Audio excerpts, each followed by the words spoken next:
the Emma thing was a fun thing to do, but after the match you go, let's have another rematch. Yeah. But you know what? Like that was just... She's too high above my level. What the thing is, that was fun to do. Remember when I played with the Saber that one time and yeah. Emma came on the court and you hadn't met her before and you wanted to play against her? That's when we came up with the idea. Nice to meet you, Emma. Emma. Emma seems to be like a good player. I'd like to try to win a point or two. Want to play against Emma? Yeah. The discrepancy level is too high between you and Emma. Yeah. So that was the last time that we did this match. Now we got to focus on playing guys at your level or maybe just slightly above. Yeah. You know? Yeah. Like 4-5 and maybe play some 5-0s here and there. Yeah. But the problem is, and I don't know if you read the comments, there were tons of people saying that you should switch to a two-handed backhand. Yeah. But the issue when there's a huge discrepancy in level yeah. is that 90% of rec players have a weaker backhand than forehand. Right. Doesn't matter if it's two-handed or one-handed. So when the discrepancy in level is high, that weakness is going to get exposed big time. Oh yeah. Backhands are going to fall apart big time. Just because Emma's pace of the ball is higher than what you're used to, the spin is more than what you're used to. Placement. And also placement, and she doesn't miss and at all. Doesn't miss. So there's a lot of pressure there, right? Yeah. So the backhand is going to fall apart. If you had a two-handed backhand, do you think the score would have been different? No, the score would have been the same. Would have been exactly the same. Yeah. So while I don't think that there's any huge technical errors on your one-handed backhand, there's still a lack of trust there because you do go to the slice. Yeah. Part of the reason for that was maybe you were a little bit nervous and also the ball was coming faster and you weren't ready for it. So the slice kind of came out by itself. So yeah. That's something that we can definitely work on. Yeah. Is using the slice on your own terms and not so much as a defensive shot. Yeah. And only using it as a defensive shot when you really have to. Yeah. Or when it's going to be to your advantage. And we have to continue to improve the one-handed backhand. I think it's technically sound. The one thing that I saw in the match was that the arm was bent when you were hitting it. Okay. And I think some of that has to do with the lack of trust. You were just kind of scared to hit it. I was scared to hit it. Yeah, because you were scared to miss. Yeah. And I don't really see a severe bend like that when we're practicing. So yeah. That's more of a mental thing. Okay. And it's something we're going to work on. And like we did a couple months ago, we're going to continue to try to put more spin on the ball, continue to try to work on your placement where you go cross court. But maybe there's a natural ability that you might be better with two hands. I remember one time you told me you were a huge Agassi fan and you were actually playing two-handed, right? Yeah, because I started out with one and then I just was watching a lot of Agassi and I was like, let me try two hands, and it just was really uncomfortable. Like, it's a really hard stroke. See, in my experience, when we're talking about the male recreational level, yeah, the one-handed backhand is the far easier shot. It's biomechanically a far more simple stroke. Yeah. The two-handed backhand is quite complex. And a lot of recreational players make a mess out of it. When I see the two-handed backhand at, let's say, levels all the way to 4-5, it's very often atrocious. Like I see better one-handed backhands than two-handed backhands. Because you're saying it's an easier motion, the one-handed? The one-handed backhand is a much easier stroke biomechanically speaking. Two-handed backhand is quite complex. So yes, juniors can do it well. Yeah. And the one-hander is very rare even on the Pro Tour. But at the rec level is different. Yeah. But having said all that... And I started at 19 years old. I first started picking up a racket at 19. That's a very big factor because when you learn the two-hander as a kid, it's a whole different story than learning the two-hander as an adult. Yeah. Yeah. Generally, it turns into a more mechanical looking two-handed backhand, not as flowing. It's a completely different scenario. So yes, when kids learn, kids are going to learn faster on the backhand side with the two-hander. Yeah. They're going to have better backhand sooner when they play with two hands, not at the recreational level. Yeah. Especially at the male recreational level. But having said all that, let's try it out. Maybe you're natural. Let me take a look, okay? Let's see. I always thought the hardest part was this, like once I'm turned this part, like how to get it under. Biomechanically, it's more complex because there's rotation involved. You can hit the one-handed backhand with very limited rotation and do quite well, where on a two-handed backhand, if you hit it with no rotation, you're going to do very poorly. So that's one aspect that's more complex on the two-handed backhand. The rotation? Yes. Yeah, like Zverev has a huge turn on his backhand. They all do. That's a fundamental element, is that turn. Yeah, he's like. Yeah, all of them do. But you know that part you have on the one-handed backhand as well. You take a look at all the one-handers that turn like that too. Yeah, I need to but work the it. I need to difference make is that on the one-hander they turn and then they rotate into the ball and they might hold here. You can't rotate into the ball and hold on the two-hander. You can't. So what are you supposed to do there? You got to continue going. Oh, you have to continue. Yeah. Oh, you got to hold. Okay. You can't hold. Oh, let me see it. Come on. That's actually not bad, man. Coming back to the middle. I watch a lot of tennis. Where am I going? Anywhere you want. Shamir, that's not bad at all, man. Maybe I should change. Okay, I didn't like that one. In all seriousness though, it's good to experiment in tennis. Oh yeah. When it comes to strokes, you try something out, especially on the serve, you try a different stance. Everything. And maybe something clicks. Like that's how Andy Roddick found his serve, for example. So, I didn't know that. Yeah, he had a completely different service motion. If you watch the Marty Fish documentary, they show a clip of Roddick with his natural service motion that looks more like Ivan Ljubicic. Oh, okay. And then maybe a year after that, he turned it into what it is now, you know? Abbreviated thing, okay. Yeah, so experimentation in tennis is not a bad thing. And for what I'm seeing now, it's not too bad, the backhand, but I need to run a few more tests. All right, one more time, come. That's not bad, Shamir, come again. Shamir, that's not bad at all, man. You're surprising me. How long did you hit in your Agassi phase? How long did you hit two-handed backhands for? Like a month. Just 1 month? Yeah. Got it. All right, one more time. That's not bad at all, man. All right, now let's switch from forehand to backhand. Here's forehand. Come forehand. And here's backhand. Come on, forehand. And here's backhand. Come on, Shamir. All right, forehand. And backhand. What I'm seeing now is more restriction. It's not as free-flowing as your one-hander. You look very tight. That's why I stopped when you're finishing. That's what you felt when you, Shoulders. you look very tight here. There's less acceleration, there's less power, less depth, and also on some of them you have an isolated movement here where you hit them with the hands, which is not good. All right, but now let me feed it from the other side, give it a little bit more pace, and let's see what happens. Oh. That's not bad. Good. It's not bad at all. Shamir, it's not bad at all, man.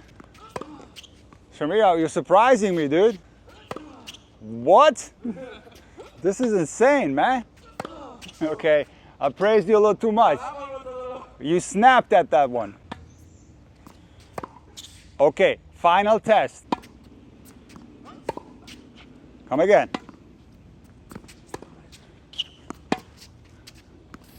One more time, come. Ay, ay, ay, Shamir. It's falling apart. Sorry. Hold on. All right, come on, Shamir. Yikes.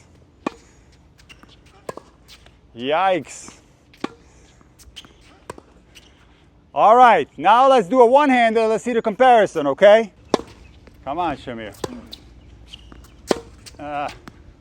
Do all backhand.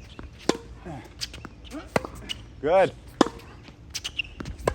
Good.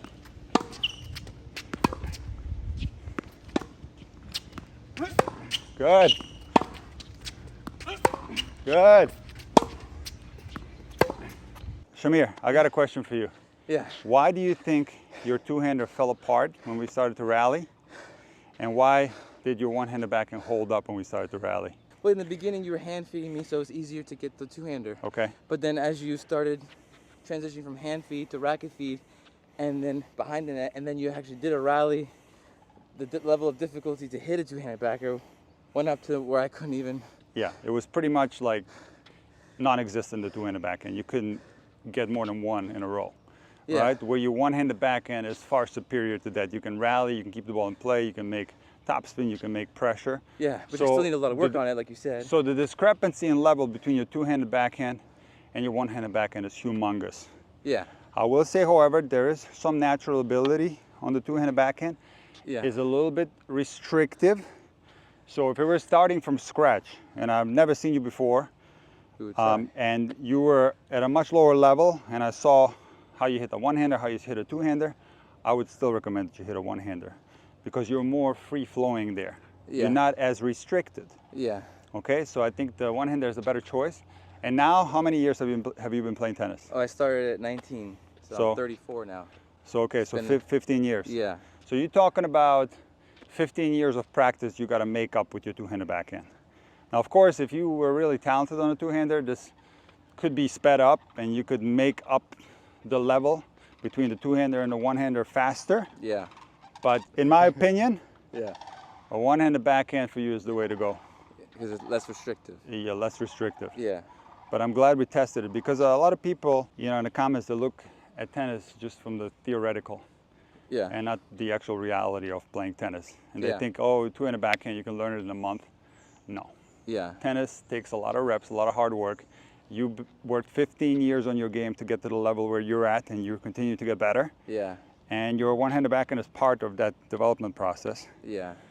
And that's something for everybody to consider, that you can't just, you know, swap between grips on the forehand, swap between stances on the serve, swap between hitting a righty forehand and a lefty forehand, have two backhands, one-handed and two-handed. There's a reason why you don't ever see that at the high level or on tour.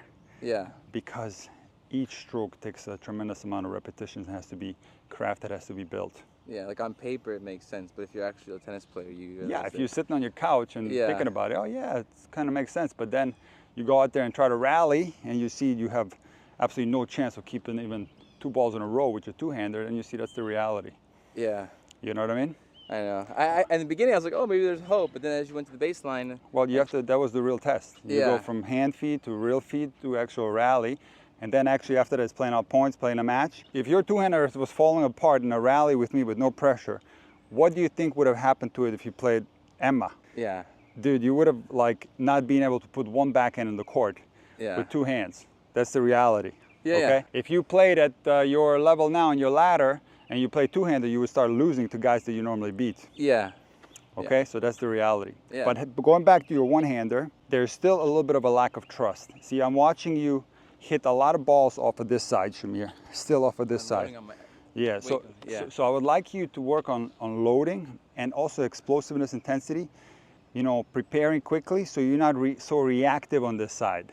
Yeah. Because I think that's where the slice comes out, is when you're reactive. So I want you to work on intensity, Yeah. you know, get there quick and then load. You know, get your right foot around as much as you can and go here. That makes the shoulder turn more intuitive and gives you better chances, okay? Yeah. So let's work on that. Okay. I gotta be confident here. That's right. But you're gonna be able to do that if you prepare fast. Because you're doing this from being late. You gotta get there quicker, okay? Yeah. Come. Good. Go again. Good, Shamir, much better. Come on, trust the step, Shamir.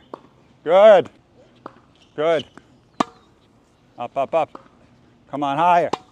Up, Shamir, up. Come on. Good. Good.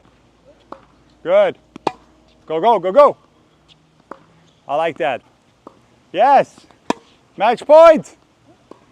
Again. Match point. Yes, come on. So you're still having a hard time with the timing of the step, huh? Yes. See, the thing is, you want to take that step as late as possible. You don't want to get in it too early. So the Last lateral step? and also you want to be heel to toe, yes. So Shamir, so when you go here, look, you don't want to go here and then drop, but you want to do this in the drop. In the drop. The lateral step is later. In the drop. See, your initiation of the lateral step is early, but the actual contact with the ground is inside of the stroke, because then the stroke can be more dynamic. That's my problem, I think. We're going to continue to work on it, man. The whole thing should be synced and continuous and flowing. You know, right now it's still a little bit hacked up, and there's a lack of trust, lack of confidence. Yeah. I think this all stems from your foot problem. That's my opinion, but No, I think you're right. but I I think don't have pain though. Like, but now we're since you playing don't and I don't have any pain. I know you, this is a great news. That's what I'm so happy to hear that. Yeah. But still, there can be a mental block regarding injuries where you, even though you're not in pain, you're still kind of scared of the injury. Stroke and hit up and have the right technique, but it's just that when that ball is in the air, I'm like, when do I step? I don't know. You're hesitant. Yeah. And I can see that. And you know, that's why the slice comes out. Yeah. Because it's very difficult to hit a one-handed backhand or a two-handed backhand if your feet are not positioned right. The slice is much easier that way. Yeah. So I that's just why feel the weird slice with the comes step. out. I feel But weird with the step. you know, to be continued. We're gonna keep working on this. But some balls are easier to step in than others. Well, for example, like if I give you hand feeds, Yeah. you're gonna step perfect every time. Those are Even easier, if yeah. I give you feeds from the other side with the racket, you're gonna step in perfect every time. However, when we rally and keep it in a play, Yeah. live ball, Yeah. Then it's. this is where you're pressured more. The ball comes faster, there's less time in between, Yeah. and you have more trouble. But we're gonna Exactly. keep working on three things on the one-handed backhand. We're gonna work on the setup, and that involves a lot of different The things. turn. Quickness and explosiveness, intensity, Sweeping that left foot. back. actually timing of the set. All Yeah. that is part of the setup. Yeah. We're gonna work on keeping the arm more straight. Yeah. My arm is bent naturally. I Yeah. know it doesn't have to be completely straight, Yeah, but more than it was. 'Cause but it was, a lack of trust, like you had in a match, will make the arm more bent than it should be. Yeah. Yeah. Yeah. And thirdly, we're gonna try to work on backhand topspin and going more cross court. Yeah. So like I can do the top spin when I don't have the issue with the foot, like with the like there's so many balls you hit. And I'm like, man, I have all this time. Why do I feel like I'm turned, but then like I'm stepping and I'm just out of sync with my step and then my hit. But when I'm in sync, I can then everything's solid here and I can hit up and hit the top spin. Yeah, I know. When you are not set, Like you said, like the hand feeds. My backhand technique Right. is fine. oh, Everything's fine, but then well once again, you go. your swing path is gonna be very difficult to execute if you're not balanced. Yeah, and I if you're feel not set properly. I feel unbalanced. That's where the slice, because it's high to low, slice much easier that way. So remember, on the top spin, you got to bring the racket up. If your body is unbalanced, it's going to be difficult to bring the racket up. Yeah. So, Yeah, man, things are looking good. Yeah, there's I'm hope. very pleased with the way you played against Emma. Thank you. You know, I thought this was a great test because both you guys worked hard. Yeah. 1 year difference, we're seeing improvements. Yeah. And we just got to keep working, man. Yeah. Thank you, Nick. Awesome.